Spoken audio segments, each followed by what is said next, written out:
So I've just come from talking with the Learn4dev seminar participants. It was a very exhilarating experience, and let's say the three key headlines that I took away was that a shared interest in sharing experiences around how do we foster an enabling environment and culture of learning, innovation, and smart risk-taking. So that was the first piece where there was a lot of interest. The second one was a lot of interest around shared platforms and partnerships for taking learning, innovation to scale. We discussed platforms like the Open Learning Campus and South-South Learning, how we can take those to scale. And the third aspect that we discussed is how we could leverage all of these to solve big development challenges. That's what we as development institutions are trying to do, that all this enabling culture, these platforms, can be used to tackle big development challenges. And that takes us to where we go forward.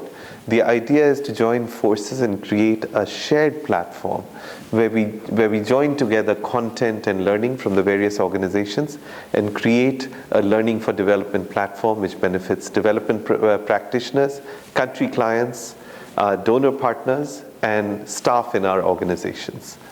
What I was talking about today is a paper I've just written called Fit for the Future, which is looking at how big international aid organizations need to change.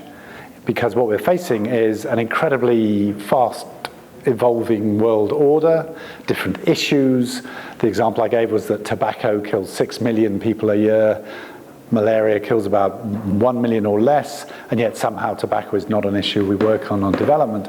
But there are many other questions that are moving very fast, changing very rapidly. So how do we become less of a super tanker and become more of a sort of flotilla of small boats that can adjust to rapid change, that can learn quickly, innovate, experiment, and sort of ride these new waves that are coming at us. I think there are various things we need to do. One is we need to be much quicker at feedback. We need to observe the system, know when the system's changing, identify windows of opportunity, new threats, but also new opportunities, and respond to them. That's a very different way of working to the traditional, quite vertical, hierarchical way of working, which is you spend months devising the perfect project and then implement it for 3 years. So moving from that planner mentality to that surfing mentality is a big challenge. It means things like giving more value and more recognition for people who understand the detail of local politics, local society, local economies.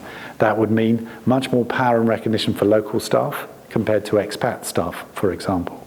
It would mean having systems in place to respond to this feedback. So when you get the feedback that, a new leader has emerged in a given city or province, and that means we can do new things, there's a rapid ability to respond to that, to move resources, to come up with new ideas, to work with these possibilities and make the most of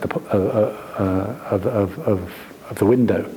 So it needs really a rethink in how we're structured, how we incentivize staff, the kind of staff who work for us, and how we think about the world. Apart from that, it's really simple.